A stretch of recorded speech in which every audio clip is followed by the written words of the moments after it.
Salve você que está nos acompanhando aqui pela TV 61 e pela TV 247. Começamos nesta quarta-feira, 9 de março de 2022, o nosso bate-papo com Hélio Dolly. Como vai, Hélio? Tudo bem?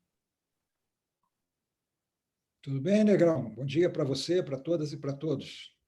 Tudo bem, tudo ótimo. No bate-papo com o Hélio Dolly de hoje, o Hélio vai comentar aí sobre a guerra que virou uma guerra do petróleo, né? E que levou os Estados Unidos a negociar com a Venezuela, e da descoberta de laboratórios bacteriológicos na Ucrânia, e uma revelação assustadora, aterradora, que nos traz essa guerra da Ucrânia. Na política local, o Hélio vai comentar aí sobre a aprovação da exploração em terras indígenas, aquela passada de boiada que ele já tinha denunciado no nosso bate-papo anterior, do Arthur Lira, de manter as sessões online, né, para prejudicar aí os debates e a possibilidade de não permitir que essas pautas antipovo, anti-civilização avancem. Então, pelo jeito, está avançando, ele vai comentar sobre isso e falar sobre a questão eleitoral. Tem aí as federações e as alianças à esquerda, né? Reunião hoje do PT e PSOL e da tentativa de federação do PSB, PV e PCdoB, e a pauta geral do Alckmin. No baú do Hélio, ele vai rememorar a invasão do Panamá pelos Estados Unidos em 2009. Hélio Dolly, começou a guerra do petróleo aí, embutida nessa guerra da Ucrânia, e com desdobramentos interessantes, importantes. Essa reunião dos Estados Unidos negociando com a Venezuela é um desses desdobramentos, né? Negrão, como muitos já estão dizendo, né, é uma guerra diferente essa. É quase uma guerra mundial. Só que o teatro de guerra, propriamente dito, é o território da Ucrânia. Mas a guerra está assolando o mundo inteiro, porque a guerra, essa é a guerra militar, vamos dizer assim, essa que se desenrola no território da Ucrânia. Agora, há uma guerra econômica, uma guerra financeira, uma guerra global, que são as medidas tomadas pelos Estados Unidos, por países europeus, outros países como Canadá, Austrália, alinhados com os Estados Unidos, esse chamado mundo ocidental, que são muito graves e que afetam a população do mundo inteiro, né? Então, você, por exemplo, ontem se decidiu não importar petróleo e gás da Rússia. Ora, a Rússia é um grande fornecedor de gás e petróleo para o mundo, é o segundo país produtor, e 40%, se eu não me engano, do gás que vai para a Europa vem da Rússia. Então, isso aí provoca um grande problema, porque, além da escassez do produto, a escassez do produto leva ao aumento do preço.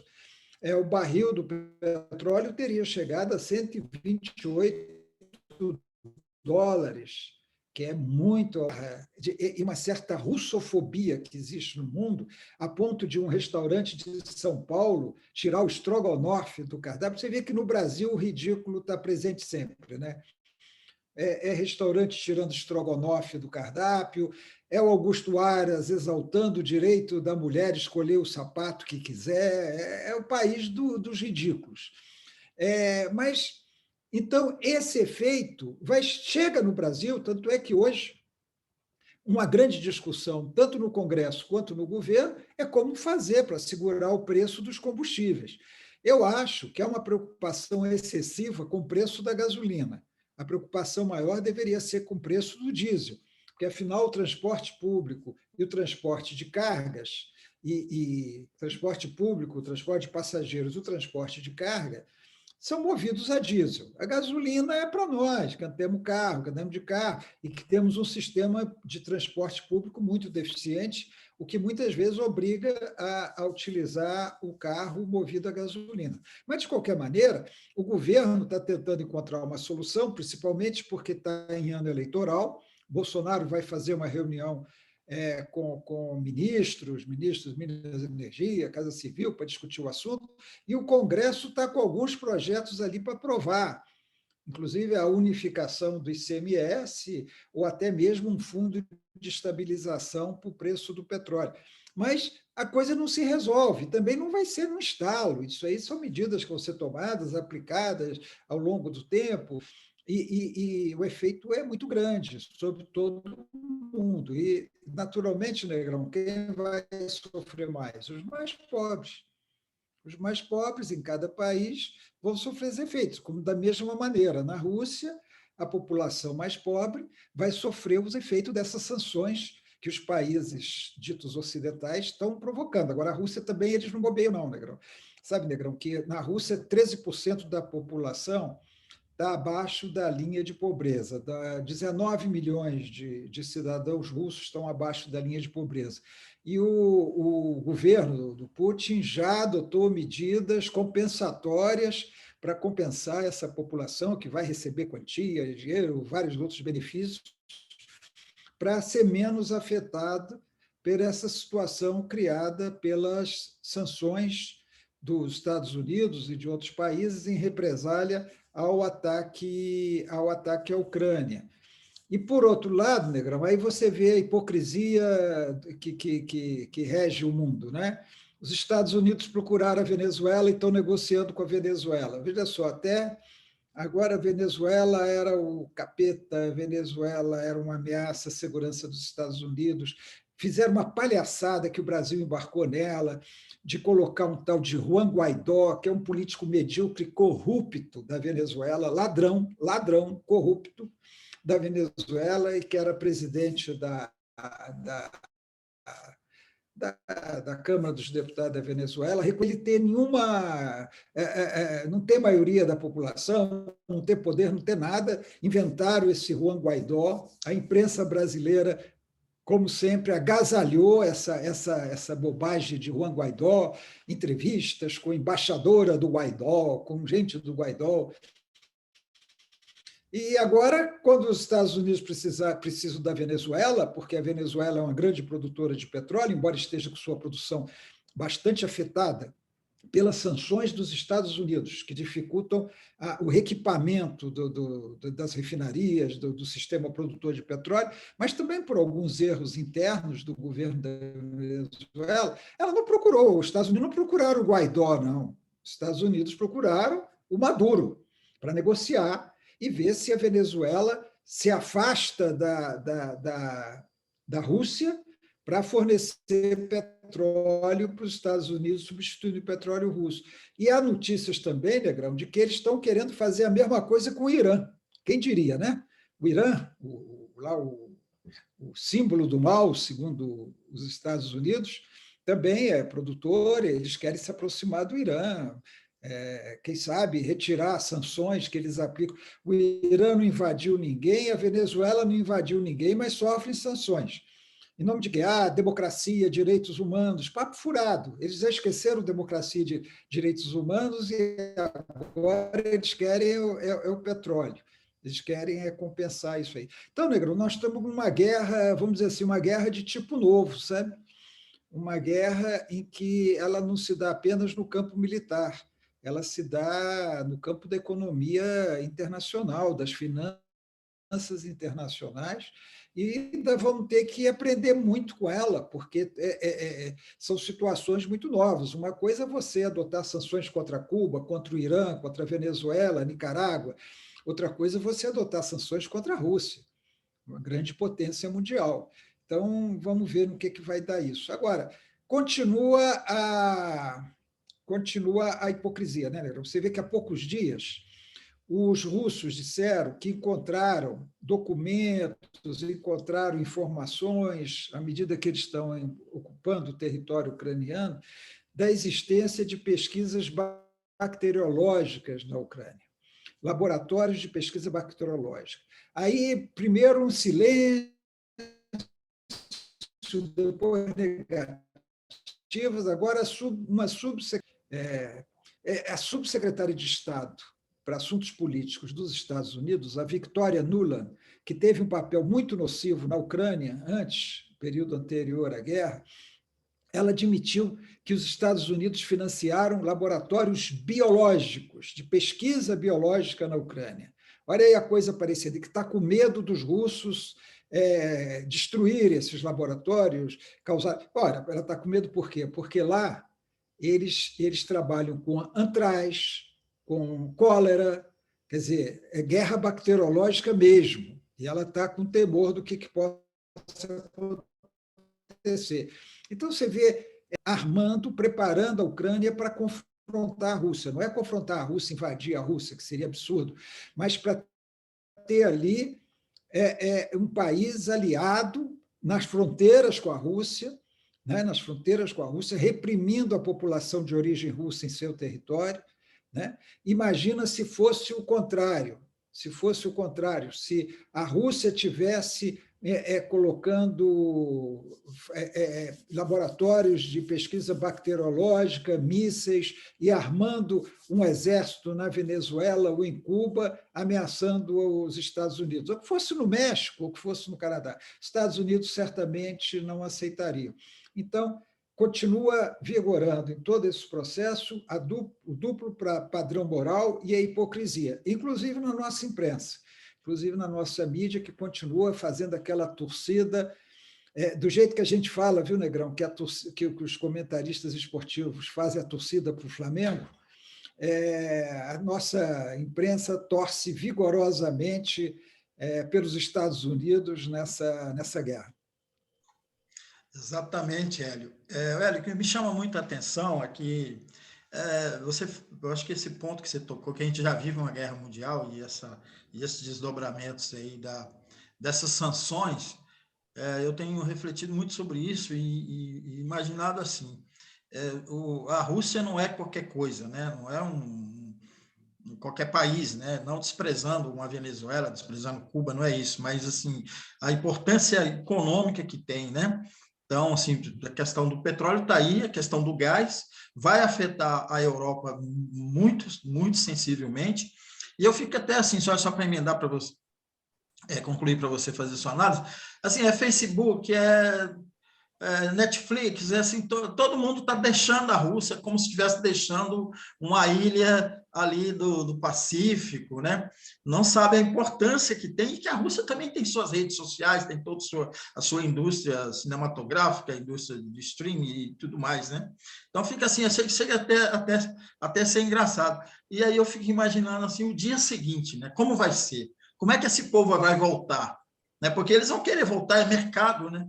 É um grande mercado, e não é só a Rússia, é a Bielorrússia, são os países aí na influência da Rússia, e também a China, né, que 1 bilhão e 200, 300 milhões de pessoas, né? Enfim, eu fico imaginando isso, né? Essa guerra aí, todo mundo achando que tá sendo o bambambam da história, como você mencionou lá, o cardápio que se retira lá, um prato supostamente de origem russa. Eu não sabia que o estrogonofe era de origem russa, eu pensei que fosse italiano, mas, enfim, queria que você analisasse um pouco isso, né? Porque a gente não está lidando com qualquer coisa, né? Negrão, a Rússia, além de ser uma grande potência militar, mais do que potência econômica, é o primeiro país em área territorial do mundo, é um país com uma população muito grande, com uma história muito complexa, e uma história de luta no século XX. Né? Tanto a Revolução, em 1917, como a postura da Rússia na Segunda Guerra Mundial, fundamental para derrotar os nazistas, é uma coisa que nós aqui no Brasil fomos muito influenciados pelo cinema americano, pelas produções americanas, pelos livros americanos, pela imprensa submissa aos Estados Unidos. Para nós, o grande vitorioso da Segunda Guerra foram os Estados Unidos. Os americanos são os heróis. A gente quase não ouve falar da participação da Rússia. A Rússia foi fundamental. Se a Rússia não tivesse resistido à invasão do seu território pelos nazis, depois não tivesse ido até Berlim, a Segunda Guerra Mundial poderia ter um desfecho diferente. Né? Também, tudo bem, a presença dos Estados Unidos também foi fundamental, mas não dá para desprezar a presença da Rússia, inclusive as perdas russas de milhões e milhões de russos. Né? Então, mas eles estão jogando nisso. Agora, esquecendo também que tem a China, como você lembrou. E a China é aliada da Rússia. Eles anunciaram formalmente, né, os dois, eles estão aliados. E a Rússia tem uma capacidade aí de tentar resistir. Agora, Negrão deu de novo aqui que está instável. O que acontece é o seguinte: o Zelensky já anda falando em negociar, né? Já está admitindo negociação. Hoje vão negociar, aí a Ucrânia aceita ceder parte do seu do Donbás, talvez aí reconhece a independência da Crimeia, que já está com a Rússia, talvez algum território, não sei, estou especulando. E diz que não vai entrar na OTAN. Acaba a guerra. Negrão, no dia seguinte eles começam a voltar para a Rússia, porque negócio é negócio. Imagina se o americano vai desprezar negócio num país com a população, com o mercado que a Rússia tem. No dia seguinte, eles estão voltando para lá. No dia seguinte, a Alemanha, que eu comentei isso com o governo social-democrata do Scholz, é mais submisso aos Estados Unidos do que no governo democrata cristão da Angela Merkel, né? Muito mais, hoje, mais submisso aos americanos, os social-democratas alemães. Eles estão lá no dia seguinte pedindo para reabrir o gasoduto, o Nord Stream 2. Então, é um momento, né? Agora, vai depender do desenrolar de tudo isso aí. Né? Então, por exemplo, a Ucrânia, por que não se faz um plebiscito na Ucrânia para decidir se eles querem entrar ou não querem entrar na União Europeia?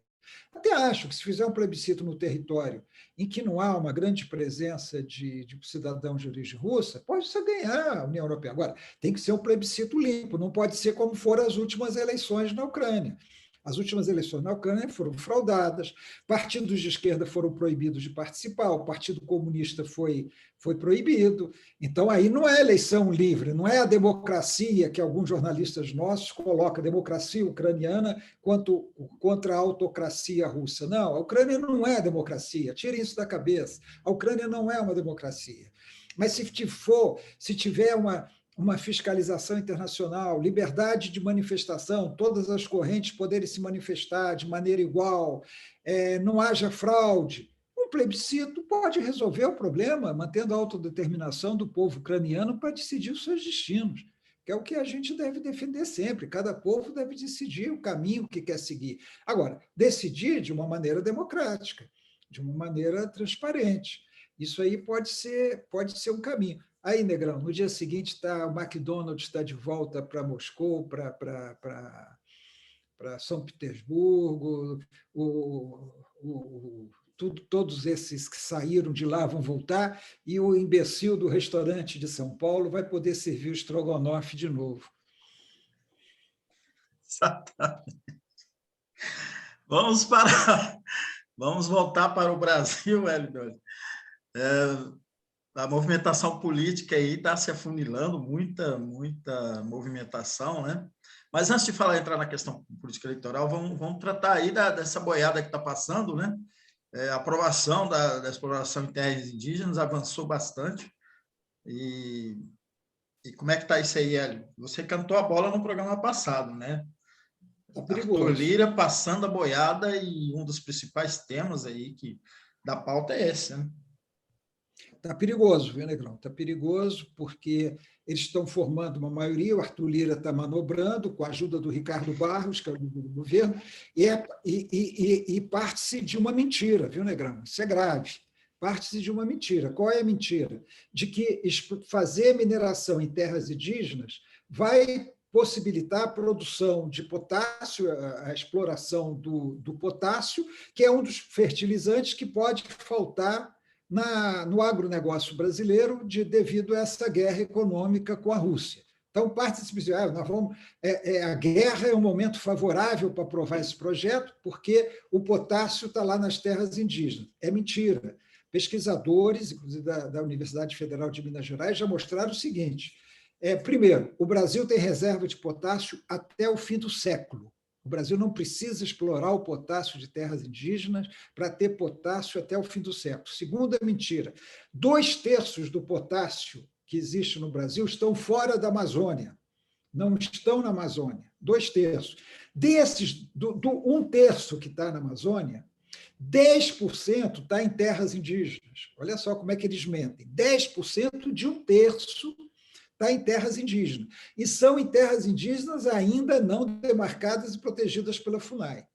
Então, quer dizer, parte-se de uma mentira para cometer um atentado não só aos povos originários, aos indígenas brasileiros, como ao meio ambiente, favorecendo as empresas exploradoras, favorecendo garimpeiros. Um escândalo que a Câmara dos Deputados está prestes a aprovar. Agora, em contraposição a isso, Negrão, hoje nós temos aqui em Brasília o que se espera seja uma grande manifestação em defesa da terra, colocando não só essa pauta contra a mineração em terras indígenas, como diversas outras pautas ambientais, dessa boiada que desde o Salles o governo Bolsonaro passa ou tenta passar, com a presença de artistas, liderada pelo Caetano Veloso, mas com presença de vários artistas, várias entidades, e vai haver uma manifestação hoje lá em frente ao Congresso Nacional.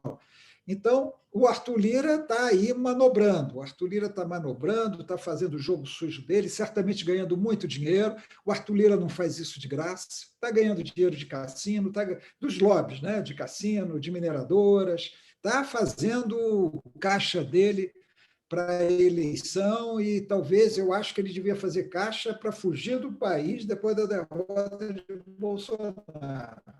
Porque se bobear, ele vai preso junto com Bolsonaro.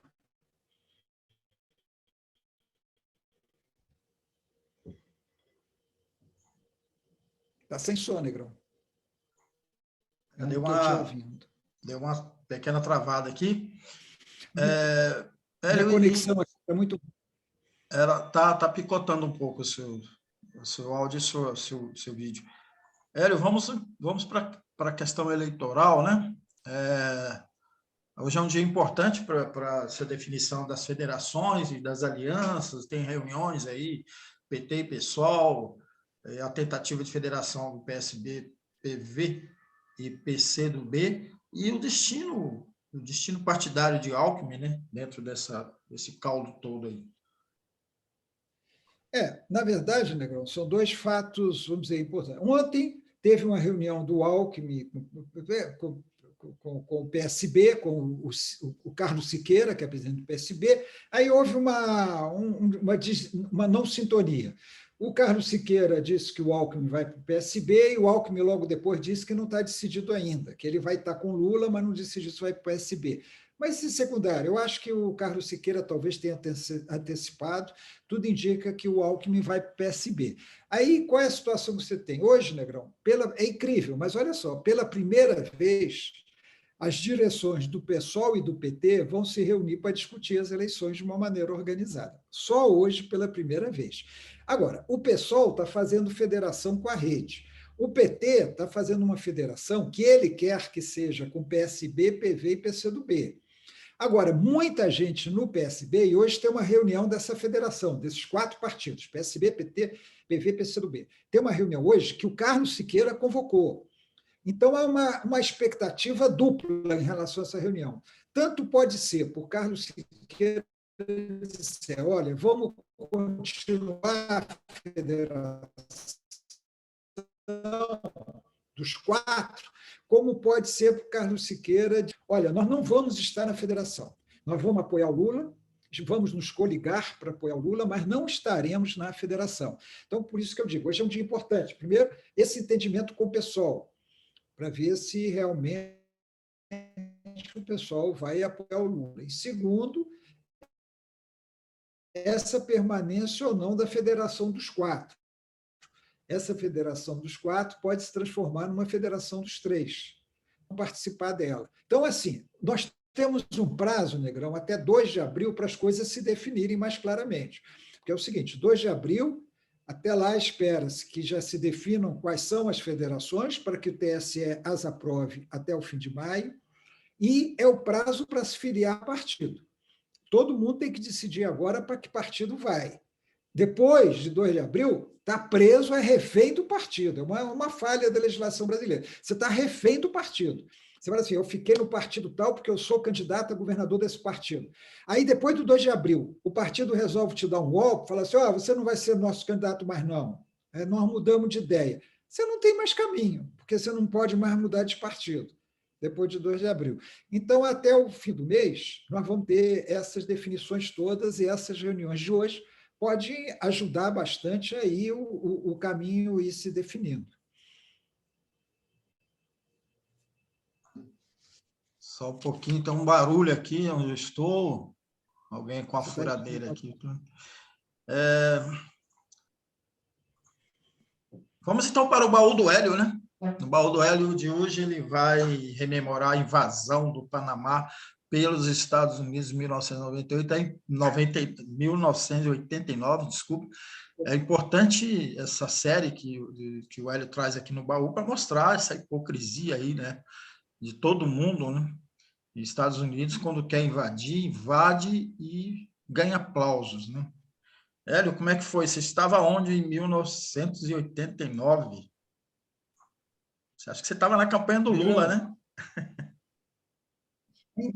Ainda não, porque a invasão, eu acho que eu já estava assim, invasão, não, o Lula, porque o segundo turno da eleição foi 27, exatamente, eu estava na campanha do Lula, no segundo turno, porque no primeiro turno eu estava trabalhando no jornal Estado de São Paulo, eu era coordenador de política.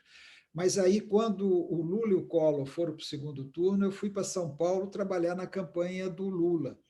E, se eu não me engano, foi depois, se eu não me engano, o segundo turno foi no dia 17 de dezembro de 1989. A invasão do Panamá começou no dia 20 de dezembro de 89, então foi logo depois.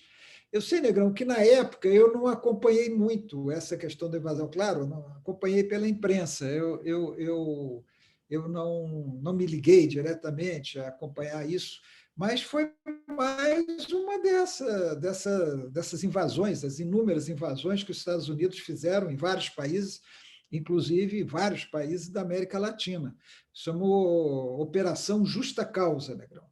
E foi o velho estilo americano. Você sabe que o Canal do Panamá era um território americano que dividia o Panamá em dois, né? Você tinha a zona do canal, que era um território americano, porque o canal foi construído, foi inaugurado em 1914, foi construído pelos Estados Unidos, que ficaram lá com uma faixa de terra, bases militares, inclusive a famosa Escola das Américas, que treinava os torturadores dos exércitos e das polícias latino-americanas para reprimir as ameaças comunistas no continente. A Escola das Américas era lá antes. Lá foram formados vários torturadores brasileiros. Torturadores chilenos, brasileiros, argentinos, uruguaios, bolivianos, peruanos, foram formados na Escola das Américas. Então, os Estados Unidos fizeram um acordo para devolver a zona do canal ao Panamá. Esse acordo foi muito criticado nos Estados Unidos. Ele foi feito pelo então líder do Panamá, o Omar Torrijos, né, que era uma figura bastante popular no Panamá, e o Jimmy Carter, o presidente Jimmy Carter, fizeram o chamado Tratado do Canal, para devolver a área, o Panamá, até o ano 2000. Só que isso aí criou um problema interno nos Estados Unidos, porque os republicanos e vários democratas foram contra o tratado feito pelo Carter, que era um democrata. Esse canal, Negrão, tem 77 quilômetros de extensão, né? Então, ele cruza do Caribe até o Oceano Pacífico. Então, Negrão, depois do Carter veio o Reagan, e o Reagan não concordava com aquela entrega do canal. O presidente, né,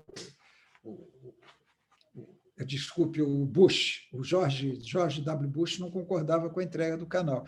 Então, ele inventou pretextos para invadir o Panamá. Por quê? Porque quem liderava o Panamá, quem mandava no Panamá, era um general, Manuel Noriega, que não era, embora tenha sido, era um cara da inteligência, e ele tenha sido dos órgãos de inteligência do Panamá e um aliado da CIA.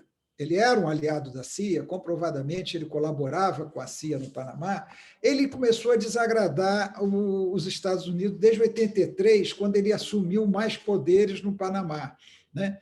Então, os Estados Unidos, ele tinha várias coisas complicadas, ele era acusado de um homicídio de um líder político lá, ele era acusado de ter fraudado a eleição que ele ganhou, de tráfico de droga. Assim, havia muita onda em torno dele, não sabia exatamente o que era verdade, nunca não se comprovava. Depois ele foi condenado.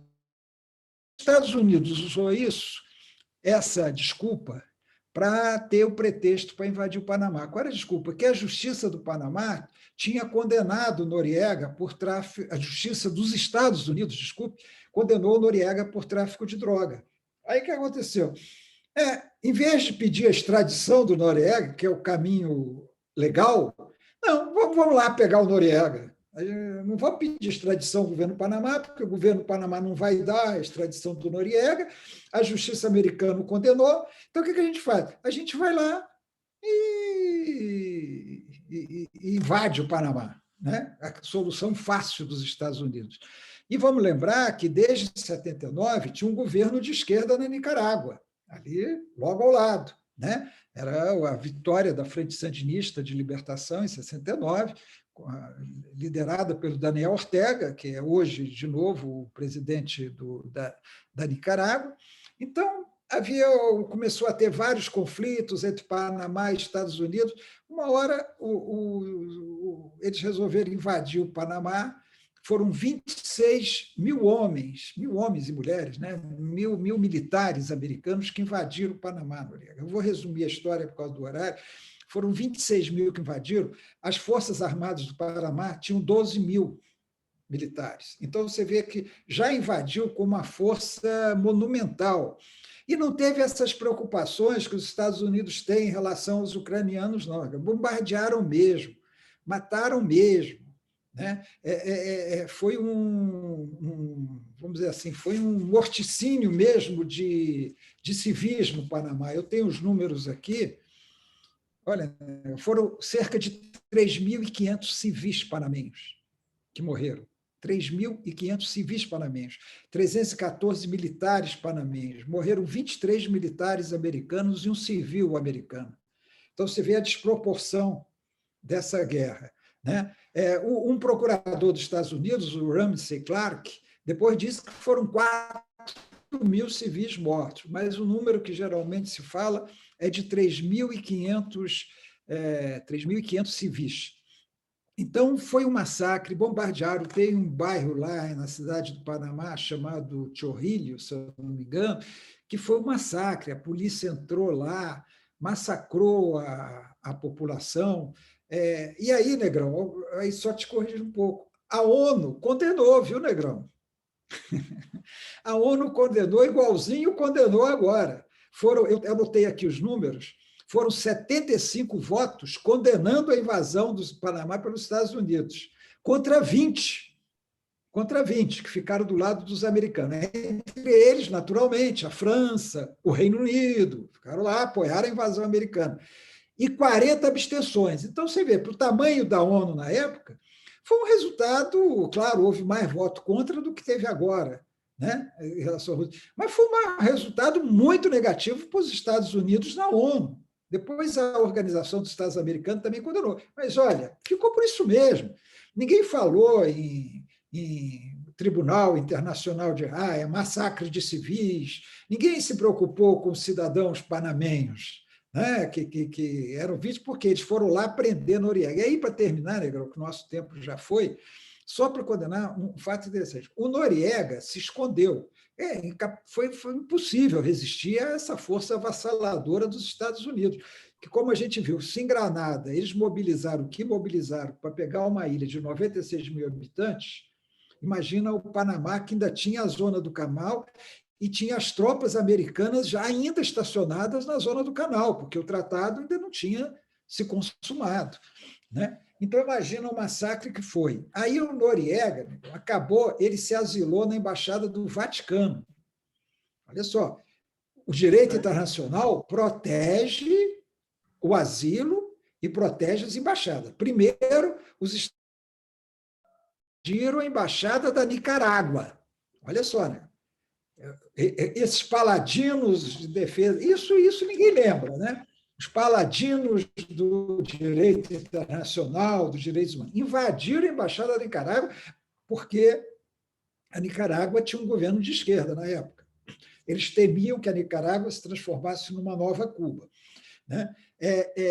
E quando ele entrou no Vaticano, na Embaixada do Vaticano, o Vaticano pediu para tirá-lo do país. Sabe o que os Estados Unidos fizeram, Negro? Eles cercaram a Embaixada do Vaticano, a chamada Nunciatura Apostólica. Eles cercaram a embaixada e colocavam 24 horas por dia música pesada, rock pesado, tocando a toda altura, perturbando não só a embaixada e o pessoal da embaixada, como todos os moradores da vizinhança, que não aguentavam mais aquele cerco militar à embaixada e a música tocando. E acabou que o Noriega foi entregue a eles. E o Noriega foi preso e mandado para os Estados Unidos, onde, se eu não me engano, cumpre pena até hoje. Se eu não me engano, ele está cumprindo pena nos Estados Unidos até hoje. Então, não só violaram a embaixada da Nicarágua, como isso também é uma violação à embaixada do Vaticano. Não é embaixada de qualquer país, não, é do Vaticano, da Igreja Católica Apostólica Romana, que cedeu e entregou o Noriega. Então, você vê, Negrão, acho que a gente poderia fazer uma série assim, a hipocrisia made USA. Né? Perfeito. É um país que cultiva a hipocrisia nas suas relações internacionais. Perfeito, vamos fazer essa série. Na verdade, a gente já está, de certa forma, fazendo, né? Vamos prosseguir. Esse aí, era rock que colocaram lá em volta da... Isso Hein, era Hélio? rock. Era rock. Como eu Demorou te quanto falei, tempo Negrão, para entregar o Noriega? deixa eu ver se eu tenho esse dado aqui, Negrão. Não, sei Porque... lá, foi um dia, 2 dias, 3 dias? Não, não, foram vários dias, foram vários Não, eu só queria dias. fazer um comentário rapidinho aqui, porque se fosse sertanejo Nossa, universitário, teria entregue em 10 minutos, né? bateria. Eu mesmo saía com as mãos para cima no dia seguinte. Mas foram vários dias, Negrão, foram vários dias. Acho que ele só foi entregue em janeiro, e a invasão começou em dezembro, começou dia 20 de dezembro, ele só foi entregue no início de janeiro, quando aí os Estados Unidos, então, terminaram a invasão. Você vê, né? Perfeito, vamos então continuar. Eles alegaram aquilo tudo, a prisão do Noriega, proteção dos cidadãos americanos, proteção da zona do canal, todas aquelas mentiras que os Estados Unidos sempre inventam para poder invadir outros países. Mas passamos muito do horário, né? Mas vamos então continuar essa série, né? A hipocrisia aí dos Estados Unidos. E a gente encerra aqui nosso bate-papo com o Hélio de hoje. Você que está nos assistindo aí pela TV 61 ou TV 247, todos aqueles procedimentos aí para impulsionar o nosso canal, se inscreva aqui na TV 61, na TV 247. Vamos impulsionar, compartilhar aqui o programa Bate-Papo com o Hélio. Um abraço para todo mundo. Obrigado, Hélio. Tchau.